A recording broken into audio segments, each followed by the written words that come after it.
We're back with another episode of the Whiskey Untitled. I need to warn you that today we're going to be talking about reasons not to buy whiskey, which is not the normal topic of conversation. Usually it's why you should buy certain whiskeys. But hey, we do things different here. And if you're coming over from Instagram, sorry that my phone died. And if you're just here joining us on the YouTubes, thank you for joining us. Enjoy your flight.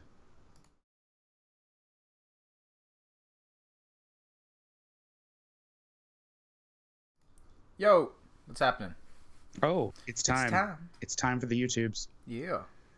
So, do you want to talk about that? I think they won something, right? They won the Stanley Cup. They won like a. Who knows? They only lost one game in the finals too. That's pretty amazing. They did it in 5. Not as bad. Good as how Golden State won it in 4. Hey, not everybody can get swept. Also, getting swept in the finals is a sign that one team sucks horribly. Yeah, our guy broke his arm or hand, but yeah. Yeah, whatever. Excuses. Dram Dude, Bourbon Journey, hello. Yeah, welcome, guys. If you came from Instagram, welcome. Hello. We do this every Tuesday at 5:30 and 8:30. So 5:30 Eastern. Western. Or Pacific Standard Time. That's Western. Pacific Standard. And 8:30 Eastern, the right coast, in case you missed it. West Coast, the best coast, yo. Pressman, hello. I know, right? You guys just... Dram Dude, you did just see us. Yes. So, since it's a drinking show, what's in your glass today, my friend? Oh, do I have to tell you what's in my glass? Yes, you do. So, of course, there's this magic. Perhaps you heard of it. Let me just pull up the whole bottle. So, I'm a big fan of this brand. Actually, if you follow my Scotch and Sniff, you'll see today my question was about this, but the Belmead Madeira cask bourbon. I feel horrible because the owner of Belmead definitely liked my picture today. Oh, awesome. And I definitely said I don't like the regular offering from Belmead, the 10-year. Be honest. And the 9-year single barrel. Yeah, just being honest. But all their finish, their sherry cask is what drew me to them in the first place. Sherry cask finished bourbon is amazing. Their Madeira bourbon is great, and their cognac is pretty smooth. Yeah, no, I like their flavor though. I just can't get into the regular. I don't know what it is. So for me, I've tasted some of their stuff. I actually have it like right beside me too. I have the cognac cast in a sample bottle. So, but like I love their bourbon finishes, and as you know, I like barrel aging stuff. So it's just fun. I think the sweetness, the caramel notes, some of the smoke and the wood really go well and hand in hand with some cast finishes. There are some that I can't pass on, but yeah. Definitely, got to agree with that. Yeah. What's in your glass? Aren't you drinking something? I am drinking Westland Sherry Cask today. Haven't had it for a while, so why not? I enjoyed it. It was definitely the one that sold me on the Westland. So, why? What's up? You don't like it? No, Shimon's in chat. Sorry, I just wanted to say, Shimon, your package went out today. Yours isn't the only one. I sent somebody else's too, but yours definitely finally went out today. Sorry about that. Sorry for the delay. Yeah. Also, if you look on the Scotch whiskey auctions, what I sent you, that was only like $4 for me, is now going for 30 pounds each. What? So just heads up, you can make some serious money if you sell those. Damn. All right. Sorry, I'm showing. Dram Dude, was I supposed to send you something? Instagram. No. What we're doing. Yeah. Somebody else wanted a sample of Macallan Classic Cut. I think it's the last thing I sent out today too. It wasn't me, but thanks for sharing. Did you want some? Classic Cut's not that great. I wanted to do a comparison, but you want? I sent you some cast strength. That stuff is amazing. Oh, what? Classic Cut is like saying you like American oak, which you don't mean. Nobody means side by side. I guess. What did he send to me? I don't know what he sent me, dude. He doesn't. Oh, I sent you the stuff last week. Who didn't see the episode last week where we did the blind tasting? Yeah, he sent me that. Yeah. I don't know if he's sending me more. I don't know. Ridiculous. Wait, what's the topic for today? The topic for today is why not to buy whiskeys, or reasons not to buy new bottles of whiskey. Yeah, that's so. A lot of people came back with all kinds of answers. I know you do, Steve. A lot of people came back with a lot of answers about why not to buy a bottle, and I feel like only one of the answers really resonated with me. And a bunch of people said I wouldn't get a second bottle of something. Instead, I would just buy another bottle of something I've never had to try everything that's out there. And that's totally my attitude about it usually. There are 2 or 3 bottles where, for whatever reason, I find myself trying to hoard all of them. but they're unaffordable and unavailable. So it gets expensive to get them, but worth it. Yeah, so for mine, it was, whatchamacallit, like I said, the availability, right? So the problem I have is the fact that either I don't want to spend money on 2 bottles that I have never tried. So the problem I have is when I buy a bottle that I like, it's either a limited edition so it goes away, or it was only one shop in my area that had it, so I could never find it again. So have a good night, Bourbon Journey. Bye. Wait, so did you buy any bottles this week? No, so as you know, like usually before my trips, I usually just kind of stop buying bottles, and then I'm planning to buy bottles in Asia. So hopefully to find some fun selections that we don't get in the U.S. So what about you? Speak for yourself. What do you got? I might have bought 2 bottles. They're not here yet. Ooh, okay, maybe next episode. Hopefully, but one of them's coming from Scotland, so I'm not sure if it'll be here anytime soon. But the other one's coming from a local person. Like, as you and I know, like we have friends, especially in the chat and stuff, that help us if we really need to find a bottle. Like I think one I posted, was it 2 days ago, about a Springbank 15 that I never see. Someone messaged me saying, "Hey, dude, it's in this one store in Oregon," or stuff like that. So that was the weird thing. So I had posted on Instagram, and I figured out of 13,500 followers, somebody would be able to get me another bottle of Dram Dude. The Brook-Laddie 11-year Dram Dude at like 62%. And it's incredible. Okay. It tastes fantastic. And no one could do it. And I was like, this is a bad sign. But then somebody added me on Facebook to a group called Friends of Brook-Laddie. Oh, okay.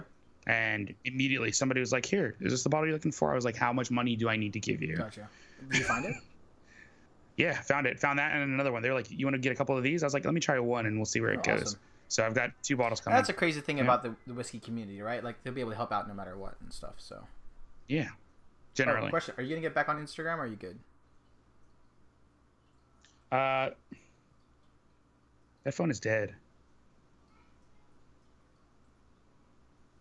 Oh, that phone's dead for real. You killed the phone. I didn't kill it. It's not bricked, but it's not up. Hey Byron, I don't know. We're gonna go to YouTube, so join. Yeah, Shimon, I think you did. Did you add me to that group? I think you did. So yeah, thank you, Shimon, for adding me to that group because that worked out freaking swimmingly. But yeah, no. So like, as you know, a lot of people on YouTube, Instagram are trying to sell you on bottles and tell you, hey, this bottle's great. This is this. So we're kind of just trying to figure out the opposite, right? Like why we don't buy bottles. And for me, like I mentioned before, is availability. But I know everyone's gonna say a price, right? Like that's a key thing. Like where if you buy things for retail, you're gonna buy a crap load of it. But if you can't, you're not gonna buy it, right? Like let's say Hibiki 12, for instance. You can always save money. Oh yeah. You used to get it for what, $60-$70. Now it's $200 something on secondhand. People have lost their minds because they heard a stupid rumor that Suntory is discontinuing all age stated, and I think they came out and said they're discontinuing age stated, but that doesn't explain why Hakushu 12 is going for like $400. So what I heard is the fact that the 12s are definitely, I won't say discontinued. They're just they're not priorities right now. They wanted to do the 21s and 30s and stuff.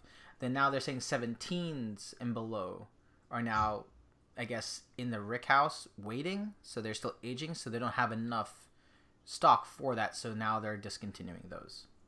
Because the problem with 17s is they're not 17. Yeah. They're usually 17, 18, 19, 20. So, and then the 21s are 21, 22, 23, 24. So basically what happened was they saw that the age statement 12s, they didn't have enough stock. So they're like, okay, we have to kill the 12 for now. Then they got to this point now in like, was it a year or 2 years later? They're like, shit, we don't have enough things for 17s anymore. So they're killing that and then moving. And I bet you in the next couple of years, the 21's going to go away. Maybe the 30 stays. And then you're going to see in probably 5 to 8 years, a crap load of 12s are going to start flooding the market again. The 30 that's already like, what, $3,500 bucks? $4,000? So I bet you every person that's trying to make money off this is starting to buy the 17s and 21s right now. That's just the way it's going to work. Whiskey Throttle, are you trying to proposition me? Or what's going on here? And Shimon, I did pick up a 10-year cast strength of the Brook-Laddie, so I'm not worried about that. But yeah, I do keep missing the single cast nation bottlings. And then sorry, I'm going to get to check my chat all day. And then when I check some of my Asian friends to see what I could bring over there, they're saying that they can't even find Yamazaki 12s in Japan.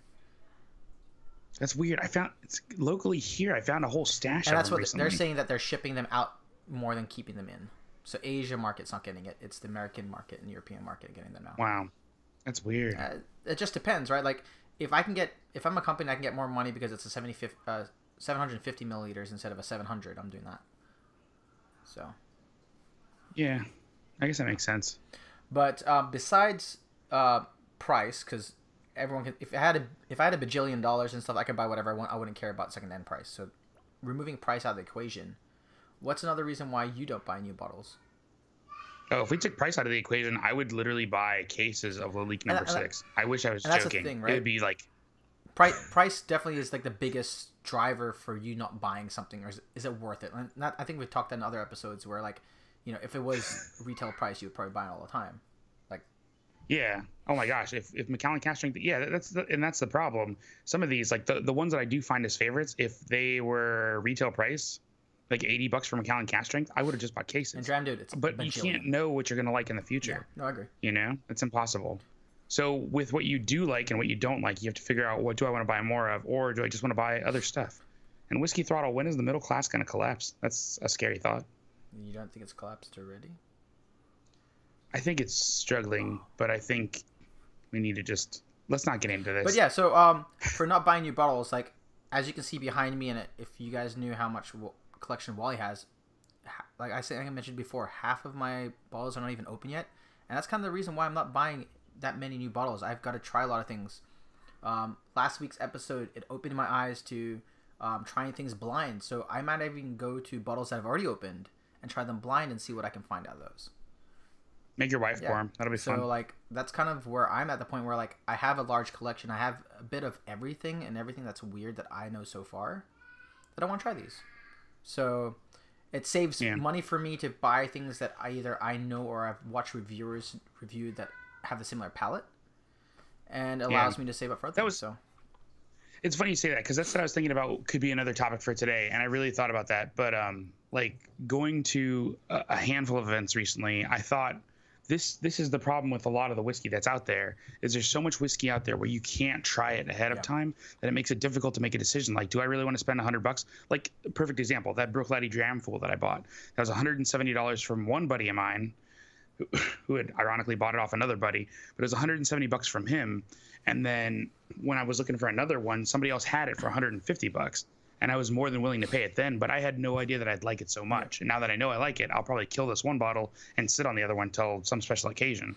You know, it was that good, but you can't know that unless you go to some kind of tasting that has it, or you have a friend that has a bottle or something like that. And that's the key thing, right? It's like trying new things, hopefully to a point where you don't have to buy a new bottle. I have to admit that there's some bottles that I've bought blindly because either I heard it was a review somewhere, or you know, I thought that this company made this certain type of palette, and then they made this weird one that I was like, oh, let me try this, like Belvini classic peat wheat, for instance, or like something different. Right?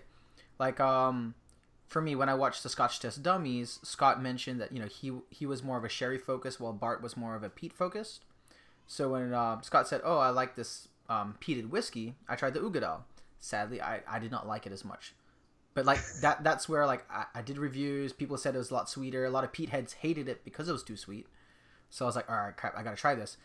I sadly wished I tried it at the bar first. And that's kind of where like, okay, I kind of wasted. Well, it was less than $100, so it wasn't as bad as I thought it was gonna be. But you know, now I have it there for my peated friends. So I think a lot of the whiskey community, especially on Instagram, is really, really good at making sure that doesn't happen. By like the guy just sent out Macallan Cask like classic cut today. I was like, dude, I'll send you some if you want some. I sent him 2 ounces of it. I was just like, if that saves him $100 in trouble to find out that he does or doesn't like it, or you know, if he's losing hundreds of dollars because he now goes buys cases of it, either way, it's win-win. Yeah. You know. Have you had the? It just makes a better idea. No, Shimon, I have not had the Dark Cove. Do I need to send you the Dark Cove sample? We'll talk about it later. Oh my gosh, Dark Cove is so freaking good. So as you guys know, me and Wally are not big peated people.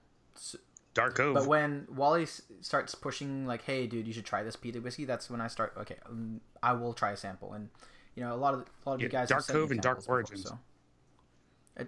And that's a hard part, right? Like the $100 is now the norm for whiskeys, which is weird because like 3 years ago it was $50 for me. So you were buying more bourbon before. And to me, bourbon, like 50, 75 has always been heavy and high, and $100 has always been crazy. Although lately they've been trying to do the same thing.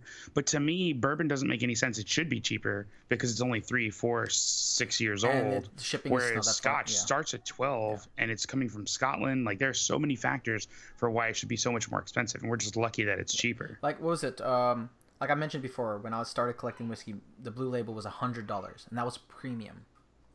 Now it's like what, $250. So like, there's points where like either inflation's happened or just people jumped on the whiskey boom and they want to inflate their prices. We're getting NAS statements that are freaking hella expensive now, which is weird. But some of them are incredible though. But it's weird though, right? Richard Blancas, Uyghur for 55. I still wouldn't buy it. I'd buy it to throw it in the trash.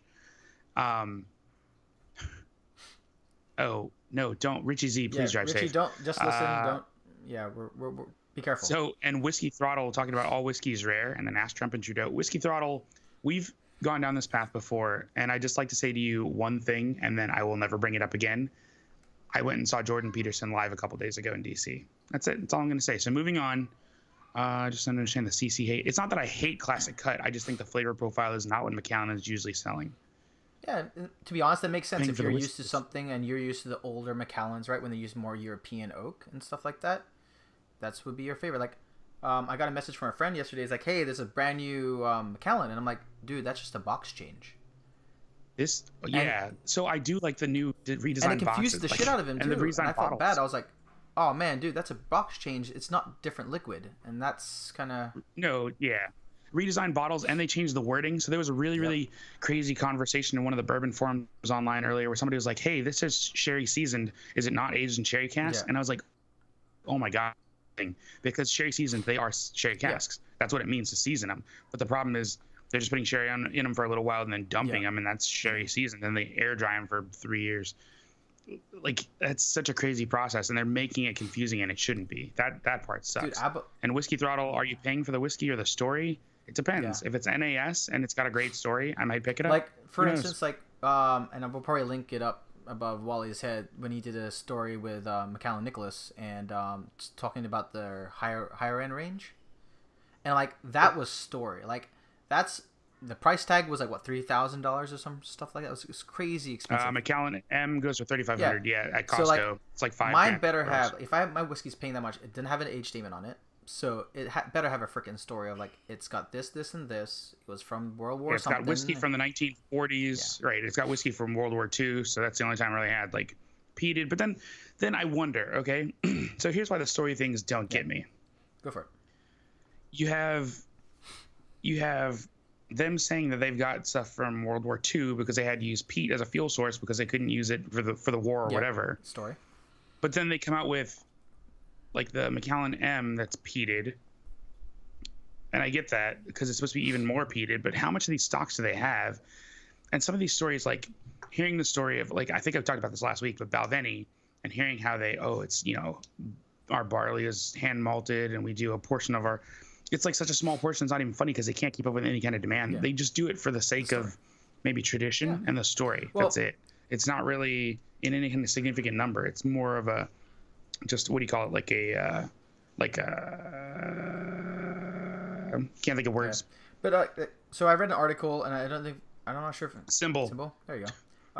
About like Widow Jane, how they said it. Oh, it comes from like the water source comes from the Widow Jane mine and stuff like that. Oh, did you send me that story? I don't know, but I saw it popped up, and I was like reading it, and it was like talking about Indiana and stuff like the MGP and stuff like that. And I'm like, we as whiskey followers and connoisseurs, I guess, enthusiasts, we already know this already, but someone coming into this circle, I can see it being a big like kick in the face, being like, oh yeah, it's from here and here and here, it went into space and shit, and you're like, oh no, it's just some dude making it in the side of a car or something, like you're believing that story, you're trying to enrich yourself. No, their problem was the water didn't come from the source they said it came from. They said it came from somewhere right next to it. Like, it wasn't actually where they said it came from. And that's the problem with most of these stories. To be honest, I couldn't give a shit about where it's, coming from, like where the whiskey's coming from, as long as it's good. But if you're banking on your brand being part of that story, better make sure you get it right. Yeah, and Widow Jane did get slammed on that article. I felt kind of bad. Yeah, or that. So that article, some of it didn't make any sense though, because the article was written from the perspective of somebody who had no idea. Like, did you know your whiskey comes from MGP? It's like, it says Indiana. let me know when good. you got some news. I mean, it but says, or like stuff that comes from Heaven Hill that's labeled under somebody else's name. This isn't news to an enthusiast, but it is news to somebody else. But the way that story was sold, though, it made it sound like they were trying to hide it, like something nefarious was going on. But there was nothing going on. So I personally just be transparent. Companies are trying to hide certain things, right? Like, we don't know what's actually in Blue Label, like how much percentage. But it's a premium brand. You're paying for it. Percentage, no, but you can find out which distillery that it's from. But it's not on the label, right?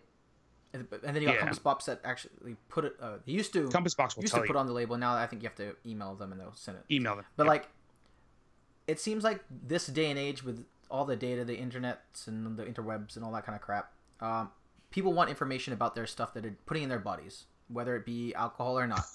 So it's just interesting how that article definitely felt like it was someone coming in from an outside perspective.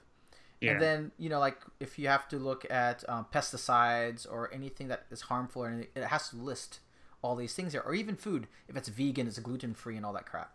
Yet whiskey is still the wild, wild west when it comes to labeling. Whiskey's kosher. What's crazy is the fact that if you look at rum, that person would have a head spin.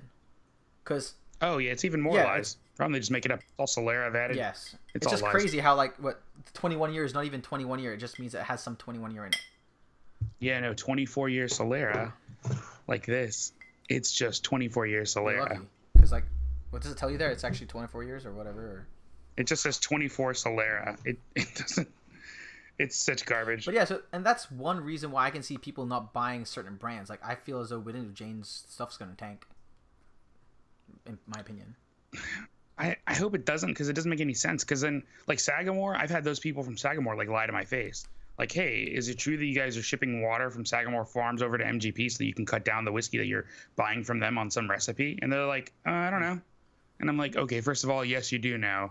We all know it. Like, it's not some secret. What happened to Whistle Pig when people found out that they were sourcing? Ooh, that it was Canadian. It was sourced right off the bat. Yeah, like people boycotted that shit. Like, it was... Yeah, until they got farm stock, and then now we really want to boycott it. Yeah, but... oh, man. Sadly, Whiskey Throttle's not legal here, so... Is it legal in Canada to make your own whiskey? Yeah. Hold on, is that true? Wait, is that a thing? Like, can you just distill? Maybe in Canada. I don't know, but I know we can't.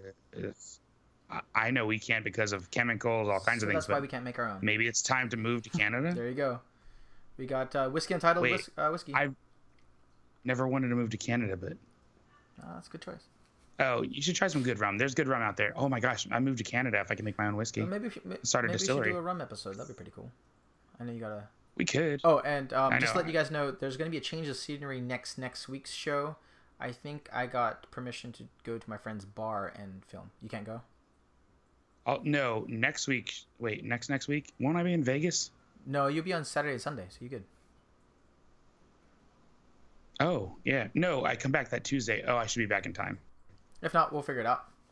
But yeah, so I know this is kind of weird off the top. I know we were babbling and stuff like that, but for us, like, unless you're looking for a certain taste, or if you have a larger collection, you're trying to look something new. Sadly, a lot of the stuff you can just keep on your shelf.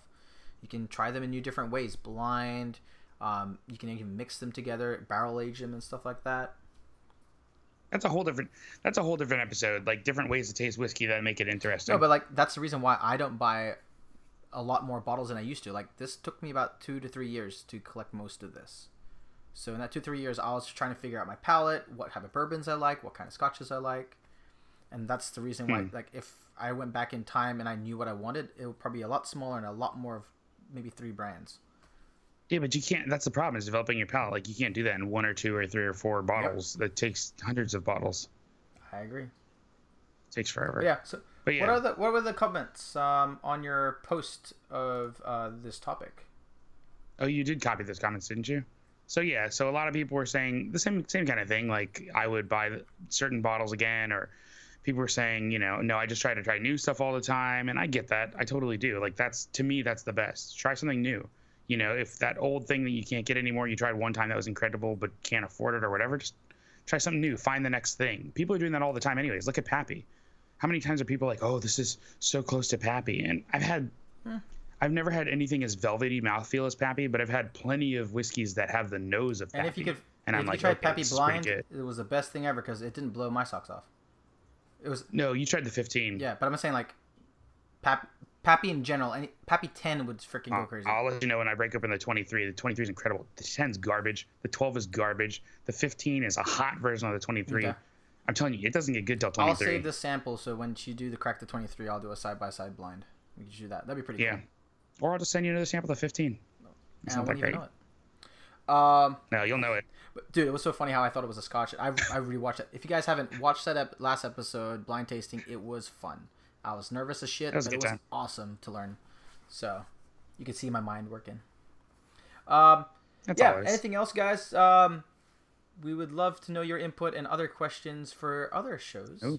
Long episode last week, short one this week. Yeah. Sticking with distilleries is impossible though, Dram Dude, because some distilleries you're like, oh, this is good, this is good, this is good. Then you try something else and you're like, oh, dude. So. Shimon. Wait, no, I think I've told the story before of what happened when I drank the 25. I had the 25 at a bar. It was $200 a pour, but it was worth it. I tried just to try it, and I sat down and wrote a review, and it was so rye forward, it was painful. Like 25 was so rye forward, and some guy on a bourbon forum when I wrote out my review, he was like, it's a weeder, it shouldn't be so rye. I'm like, okay, well, you go buy some and you go let me know what you taste, genius, because I took some 23 with me to the bar and I tried them side by side, and I can tell you right now 25 is garbage. So Dram Dude, on your question, I've been getting to more Joseph Magnus independent bottlers now because of that. So Dram Dude, I think we're gonna do an episode maybe in the next month or so where we're gonna put up some independent bottlers against the regular stuff. So that's gonna be fun. Oh, that'd be a good episode. IBs versus so OBs. I have a couple of Dalmores that I know. Oh, that's right. We were supposed to do that. I forgot. Don't worry. So when I get back from my trip, we'll get that going, and we'll go through and maybe even ask some of you guys if you have any independent bottlers that we could. Richie Z. I've stayed away from all of the Blood Oaths, Diageo Blood Oaths, and all that magic. I've heard mixed things about them, good and bad. But Joseph Magnus, I bought a bottle of myself, and it was supposed to be like 3 different kinds of sherry or whatever. It tasted like garbage. It was the biggest waste of $110. I've had all Blood Oaths, and I like the Chardonnay. Is it Chardonnay? Shit. There was one that was marketing companies and whiskey, so we could do that for an episode. It was one of those cast finished Blood Oaths. I think it was batch 2, and I like that one a lot. The Magnus I had was a cigar blend, and that was really, really, really good, but it wasn't good enough for me to keep the bottle. So. So you can tell it was good. It just wasn't like, I need this in my life. That was like a specific one, though. That batch cigar blend. It was batch 2. Because I had the regular one, and it was poop. Like, literally batch 2 won, I think, best blend. And World Whiskey Awards. It was good. It was just like, it blew my socks off. Marketing companies and whiskey. That'd be great. That'd be a good episode. Because I talk about Highland Park and Edrington. Yeah, no, that'd be great. G&M, tomorrow, I got some IBs, Charles. Yeah, Shimon, we might hit you up, man. Long episode last week, short episode this week. This is kind of nice. Not that short. We're still going to probably talk another time. No, but it's short enough. We were done like 3 minutes ago. Oh, that's true. You could feel it. And then, Shimon, we might ask you for some IBs if you're willing to share. It'd be pretty cool. Blood Oath 3 and 4 for $100 a piece. That's not bad. Pressman, that's actually a pretty good price. Oh, Shimon, hit up Nicholas, because Macallan's doing a whole series of super exclusive tastings that are going to be happening in New York, and I know you're up there, so I think they're on weird dates that I can't make, but I was like, man, people in New York should go to that. It sounds awesome. They're doing speakeasies with custom Macallan cocktails. Ooh, fancy. Yeah, no, Nicholas is paying for all of it, so. Yeah. And then there is going to be a Scotch and Time series event happening soon. Yep, 2 weeks. 2 weeks. So sadly, I won't be there, but check out Scotch and Sniff. He'll probably show you some stuff. Yeah, because you won't be there, I will be hanging out with some friends who just bought a Tesla. That's pretty cool. So we'll be taking some pictures of a Tesla X that's going to be rented out. That'll be a good time. Dude, today at work I saw a Tesla customized paint job. It was insane. Oh, did you? Oh, my buddy got one that was all murdered out, all black. Shimon, what answer? Wait, what's the question? Diamond for 120. I never heard of it. Oh, the Wild Turkey Diamond. I've seen it. Never been interested because Wild Turkey. No. Have you tried Wild Turkey? Yeah, I have the Master's Keep and the other box set there. Did you like any of those? I want to get the third one, then open all 3. Do a tasting. Oh, I've seen the Diamond, but never been interested. There's a lot of American bourbons. I've been burned by bourbons. Oh, really? people who talk about them like they're the greatest thing ever, and like when you introduce some bourbon people to Scotch, and you're like, taste these complexities and these flavors, they're like, oh, this is completely different. Oh yeah, hell yeah. I'm like, that's what I like with that blind tasting, those last two, man, like I called it out, they were Scotch real quick. Yeah. Well, you also called the 15 Scotch, but whatever. At the start, and then I was like, what the fuck? And then afterwards, I was like, this is bourbon, it's crazy. Photo. Oh, yeah, we got to do a photo. Oh, wait. Reasons not to buy a new bottle. I don't want to show this bottle. That's just mean. Oh, I'll show an old bottle then. Whatever.